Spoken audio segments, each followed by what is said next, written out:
Assalamualaikum warahmatullahi wabarakatuh. Welcome back teman-teman semua. Kita masuk lagi di mata kuliah kajian dan pengantar matematika pendidikan menengah. Nah, kita masuk di materi keempat, masih melanjutkan materi tentang dasar-dasar teori bilangan dan ini part 2 atau part yang terakhir untuk materi dasar-dasar teori bilangan. Oke, kita lanjut ya. Nah, kali ini kita akan membahas tentang algoritma pembagian. Algoritma pembagian adalah prosedur untuk membagi dua bilangan bulat A dan B dan selalu dinyatakan bahwa B itu tidak sama dengan 0 dan menghasilkan hasil bagi Q serta sisa R, di mana A itu dapat ditulis dalam bentuk A sama dengan B dikali Q ditambah dengan R. Nah, di mana A itu adalah bilangan yang dibagi, B adalah bilangan pembagi atau divisor, Q adalah hasil bagi, R adalah sisa pembagian. Nah, dengan kondisi R itu lebih dari sama dengan 0 dan kurang dari sama dengan mutlak B.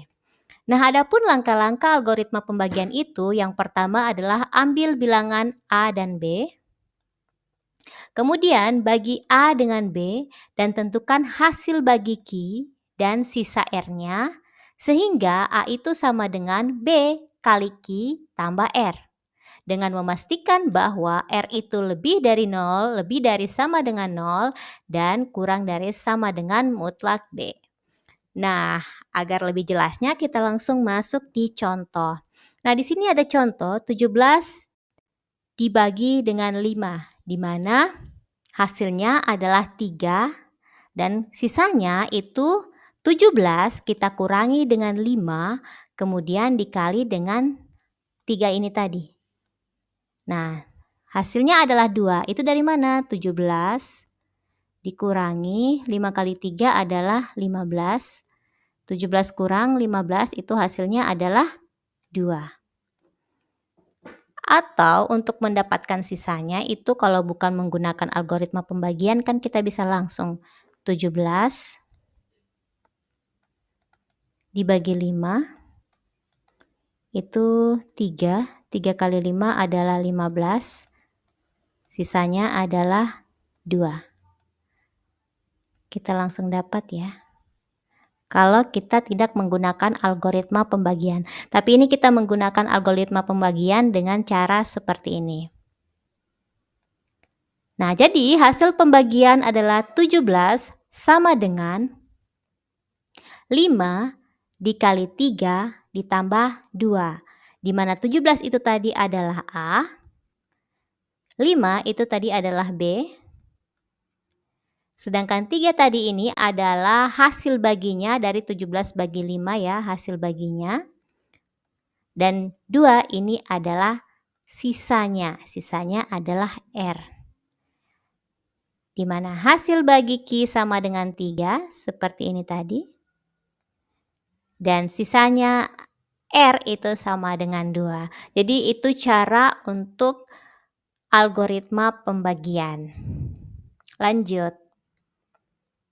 Yang kedua adalah algoritma Euclid untuk menentukan FPB. Nah, di sini kita menentukan FPB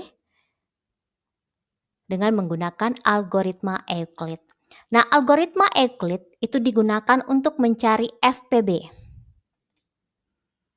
atau faktor persekutuan terbesar dari dua bilangan bulat A dan B. FPB adalah bilangan bulat terbesar yang membagi habis kedua bilangan tersebut. Jadi dapat membagi habis bilangan A dan B. Nah, adapun teorema Euclid itu FPB dua bilangan A dan B adalah FPB dari B dan R, di mana R adalah sisa pembagian A oleh B.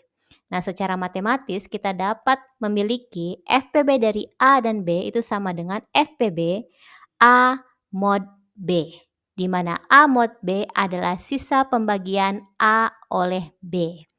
Nah, adapun langkah-langkahnya, pertama adalah ambil dua bilangan bulat A dan B. Dengan A itu lebih dari sama dengan B. Nah, jika B itu sama dengan 0, maka FPB-nya adalah A. Jika B-nya tidak sama dengan 0, hitung sisa pembagian R sama dengan A mod B. Nah, ganti A dengan B dan B dengan R. Ulangi langkah 3 dan 4 sampai B-nya itu 0. Nah, ketika B-nya 0, maka A adalah FPB. Jadi di sini kita ulangi langkah sampai B ini jadi 0 hasilnya. Kalau belum 0, kita ulangi terus langkah 3 dan 4 sampai B-nya menjadi 0. Begitu untuk algoritma Euclid. Nah, untuk lebih jelasnya langsung aja ya kita ke contoh. Nah, misalkan kita ingin mencari FPB dari 56 dan 15 menggunakan algoritma Euclid. Nah, ambil A sama dengan 56 dan B sama dengan 15. Nah, di sini kita hitung 56 bagi 15 berapa? 56 bagi 15 itu adalah 3. Kita dapatkan 3. Nah, sisanya itu kita cari seperti ini, 56.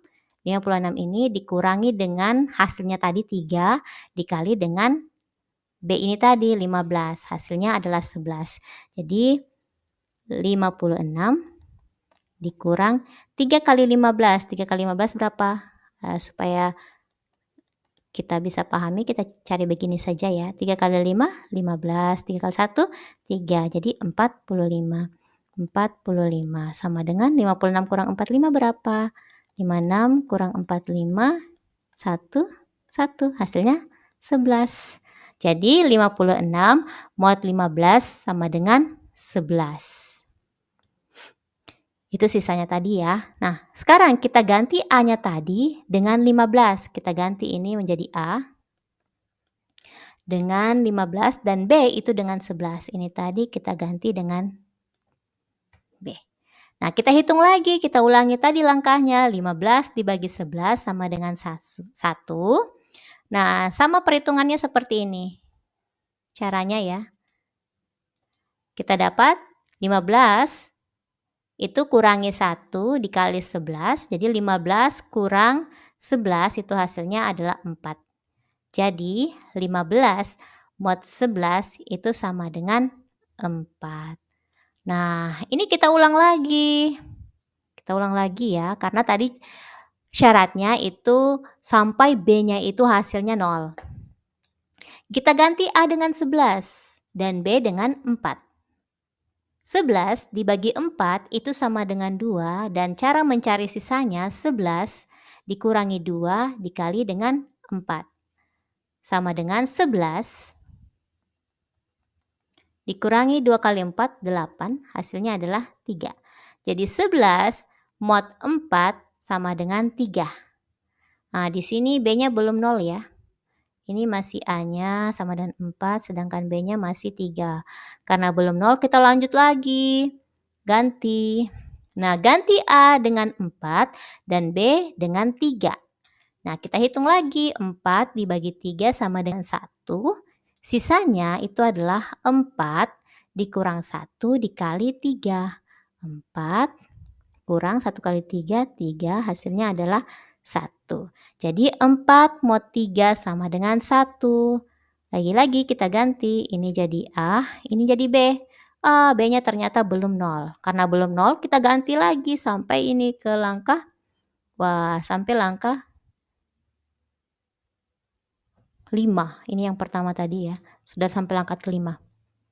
Ganti A dengan 3 dan B dengan 1. Hitung 3 bagi 1. 3 bagi 1 berapa? 3. Nah, 3 berarti sisanya adalah 3 dikurang 3 dikali 1. Nah, 3 dikurang 3 kali 1, 3. Hasilnya 0. Nah, jadi 3 mod 1 itu sama dengan 0. Ini adalah A. Ini adalah B. Ternyata sampai di langkah kelima itu B-nya sudah 0. Nah, karena B-nya sama dengan 0, maka FPB adalah A sama dengan 1. Jadi FPB dari 56 dan 15 adalah 1. Jadi begini cara mencari FPB dengan algoritma Euclid. Seru juga ya. Nah, lanjut di yang ketiga, materi ketiga atau materi terakhir, yaitu algoritma Euclid untuk menentukan KPK. Nah, sebelumnya itu menentukan FPB, sekarang menentukan KPK-nya. Nah, KPK dari dua bilangan A dan B dapat ditemukan menggunakan hubungan antara FPB dan KPK yang diberikan oleh rumus seperti ini. KPK A dan B sama dengan mutlak A kali B dibagi dengan FPB dari A dan B. Nah, langkah-langkahnya untuk menentukan KPK, hitung FPB dari A dan B menggunakan algoritma Euclid. Jadi kita menentukan KPK dengan menghitung ini dulu tadi, mengikuti langkah-langkah ini. Setelah kita ikuti langkah-langkah itu, kita gunakan rumus ini untuk menghitung KPK-nya. Nah, kita mencari KPK dari contoh yang sebelumnya ya, 56 dan 15. Tadi kita sudah cari FPB-nya. Nah, karena kita sudah cari FPB-nya, kita dapat bahwasanya yang ini tadi hasilnya adalah 1, sehingga FPB-nya adalah 1. Nah, selanjutnya kita tentukan rumus KPK-nya. Nah, di sini kita dapat bahwasanya kita masukkan KPK 56,15 sama dengan 56 kali 15 dibagi dengan 56 FPB dari 56 dan 15. Nah, KPK-nya ini kita hitung 56 kali 15. 56, bisa pakai kalkulator ya. Ini saya coba hitung pakai perkalian bersusun. 6 kali 5, 30. 5 kali 5, 25. 28. Ini 6. Ini 5. 0. 8 tambah 6, 4. Ini 8. Berarti 840. 840 dibagi dengan FPB dari 56 dan 15 adalah 1. Berarti 840 dibagi 1 adalah 840. Jadi KPK dari 56 dan 15 adalah 840. Nah, itu dia algoritma Euclid untuk menentukan KPK. Nah, apa kesimpulan yang kita dapatkan? Yang pertama, algoritma pembagian digunakan untuk menentukan hasil bagi dan sisa pembagian dua bilangan. Yang kedua, algoritma Euclid adalah metode untuk menemukan FPB dua bilangan bulat dengan cara berulang membagi dan mengganti pasangan bilangan sampai mencapai sisa 0. Nah, FPB adalah bilangan terbesar yang membagi habis dua bilangan.